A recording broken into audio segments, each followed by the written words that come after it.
ராயபுரம் தொகுதியில் தற்பொழுது துணை முதலமைச்சர் உதயநிதி ஸ்டாலின் பரப்புரையில் ஈடுபட்டு வருகிறார். அது தொடர்பான காட்சிகளை பார்க்கலாம்.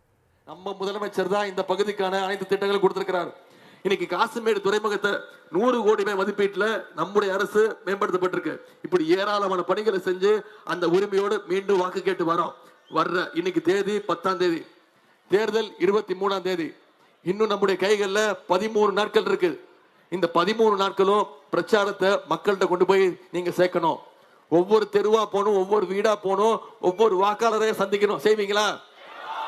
செஞ்சு வாக்காளர்களை சந்திச்சு பேசுங்க, பிரச்சாரம் பண்ணுங்க.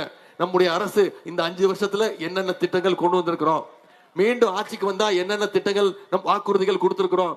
இந்த தமிழ்நாடு மீண்டும் அதிமுக அடிமை கூட்டம் சங்கி கூட்டத்துக்கிட்ட மாட்டிடுச்சுன்னா மீண்டும் இந்த தமிழ்நாடு எவ்வளவு பின்னோக்கி போயிடும் அப்படிங்கிற பிரச்சாரத்தை மக்கள்கிட்ட எடுத்து கொண்டு போய் நீங்க சேர்த்தீங்கன்னா இந்த ராயபுரம் தொகுதியில குறைஞ்சது 50,000 வாக்கு வித்தியாசத்துல சகோதரர் ஜுபேர் கான் அவர்களை வெற்றி பெற வைப்பீங்களா?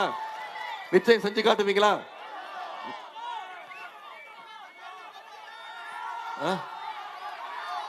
வெற்றி நிச்சயமா? நன்றி நன்றி. போட்டோ தான் நீயே வச்சிருக்கீங்க. அவர் என்ன திட்டுறாருப்பா, என்ன எதிர்கட்சி தலைவர் திரு எடப்பாடி பழனிசாமி அவர்கள் இப்ப என் மேல தனி பாசத்தோட இருக்கிறாரு. அவரை மேலும் புண்படுத்த நான் விரும்பல. அவர் இன்னும் நல்ல ஆயுளோட டென்ஷன் ஆகிறாரு, பிபி மாத்திரை சாப்பிட்டு டென்ஷன் ஆகிறாரு. அதனால நீங்களே ஒட்டுமொத்த தமிழ்நாடும் அந்த போட்டோவை ஏற்கனவே பார்த்துருச்சு. இப்ப என்ன சொல்றாருன்னா அப்படியே பிளேட்டை மாத்திட்டாரு. என்ன தெரியுமா சொல்றாரு? பொறுப்பு வந்துச்சு, பதவி கொடுத்தாங்க, அதனால அவங்க காலில் போய் விழுந்த. இதுல என்ன தப்பு இருக்குன்னு கேட்கிறாரு. கரெக்ட் தான், நியாயமான கேள்விதான். நான் என்ன கேட்கிறேன், பொறுப்பு அவங்க தானே கொடுத்தாங்க, முதலமைச்சர் பதவி அவங்க காலில் விழுந்தானே வாங்கினீங்க. ஆனா என்ன பண்ணீங்க? அந்த அம்மா காலை வாரி விட்டு நீ என்ன பண்ண, நீயா என்ன முதலமைச்சர் ஆகணும்னு கேட்டவர் தான் இந்த அனுபவம் மிக்கவர். அந்த அனுபவம் எனக்கு கிடையாது. அதனால திரு எடப்பாடி பழனிசாமி அவர்கள் நல்ல ஆயுளோட இருக்கணும். அதிமுகவுடைய நிரந்தர பொதுச் செயலாளர் அவர் தான் இருக்கணும். நம்முடைய திராவிட மாடல் 2.2 ஆட்சியில நம்முடைய தலைவர் மீண்டும் செய்கின்ற சாதனை எல்லாம் அவர் இருந்து பார்க்கணும்.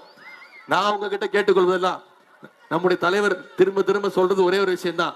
வர்ற சட்டமன்ற தேர்தல் டெல்லி அணியா தமிழ்நாடு அணியா? டெல்லி அணி வெர்சஸ் தமிழ்நாடு அணி. தமிழ்நாடு அணிக்கு நம்முடைய தலைவர் தான் கேப்டன். டெல்லி அணிக்கு யார் கேப்டன்? திரு மோடி அவர்கள் கேப்டன். மோடியுடைய அடிமை யாரு? நான் சொல்லல. அந்த டீம் மீண்டும் மிகப்பெரிய, ஏற்கனவே 10 தோல்வி கொடுத்திருக்கிறோம் அவருக்கு. 10 தோல்வி பழனிசாமியை இந்த முறை மொத்த தோல்வி பழனிசாமியாக்கி வீட்டில் உட்கார வைப்போம். சென்னையில் நடந்த நேத்து திரு எடப்பாடி பழனிசாமி அவர்கள் பால்டாயில் பழனிசாமி அவர்கள் பேசும்போது என்ன தெரியுமா சொல்றாரு? ஒன்றிய அரசோடு அதிமுக இணக்கமாக இருந்ததால் தான் தமிழ்நாட்டுக்கு பல திட்டங்கள் வந்துச்சு அப்படின்னு நேற்று பேசியிருக்கிறார். இன்னொன்னு சொல்றாரு, என்ன தெரியுமா சொல்றாரு? நமக்கு எதுக்கு இந்த தேவையில்லாத வீராப்பு? அதான் எல்லாருக்குமே தெரியும், மோடி தான் இந்தியாவிலேயே ஸ்ட்ராங்கான ஆளு, இந்தியாவிலேயே அதிகாரம் மிக்கவர் திரு மோடி அவர்கள். யார் சொல்றது? திரு எடப்பாடி பழனிசாமி அவர்கள் சொல்றாரு. இதைத்தான் நான் சொன்னேன். நம்பர் 1 முரட்டு அடிமைங்கிறது மோடியோட முரட்டு அடிமை நீங்க தாங்கிறத வேற வார்த்தையில நான் சொன்னேன். இப்ப அவரே நான் தான் நம்பர் 1 அடிமைங்கிறத, மோடியோடைய நம்பர் 1 அடிமைங்கிறத ஒத்துக்கிட்டாரு. அதே மாதிரி பாஜகவுடைய எடப்பாடி பழனிசாமியுடைய பாஜகவுக்கு முட்டு கொடுக்கிற வேலையை மட்டும்தான் முழு நேரமா அவர் செஞ்சுட்டு இருக்கிறார். ஒன்றிய பாசிச பாஜக அரசுடைய மக்கள் விரோத திட்டங்களையும் சூழ்ச்சிகளையும் முறியடிக்கக்கூடிய தலைவரா நம்முடைய தலைவர் இருக்கிறார்.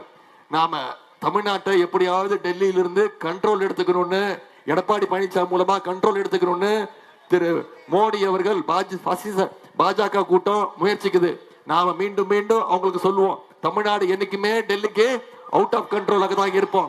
தமிழ்நாடு சுயமரியாதை மிக்க மண். அதே மாதிரி இங்க சிறுபான்மை மக்கள் அனைவரும் வந்திருக்கிறீங்க.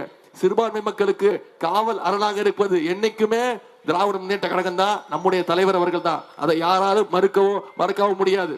சிஏஏ என்ஆர்சி சட்டம் வரும்போது முதல்ல என்னுடைய பொது வாழ்க்கையில் 2019ஆம் ஆண்டு வீதிக்கு வந்து அந்த சட்ட நகலை கீழ்ச்சி எறிஞ்சு முதல்ல கைது செய்யப்பட்டவனா, அந்த உரிமையோடு உங்களை எல்லாம் உதயசூரிய சேனத்திற்கு சகோதரர் ஜுபேர் கான் அவர்களுக்கு வாக்களிச்சு அதிகமான வாக்கு வித்தியாசத்துல ஜெயிக்க வச்சு அவர் சட்டமன்றத்துக்கு அனுப்புங்க. உங்களுடைய தொகுதிக்கு என்னென்ன தேவையோ அது அனைத்தையும் நம்முடைய சுபேர் கான் அவர்கள் நிச்சயம் உங்களுக்கு செஞ்சு கொடுப்பார் அப்படிங்கறது நம்பிக்கையை தெரிவிச்சு உங்க அத்தனை பேருக்கும் என்னுடைய நன்றியை தெரிவிச்சு ஆதரிப்பீர். உதயசூரியன் உங்கள் அன்புக்கு வரவேற்புக்கு நன்றி.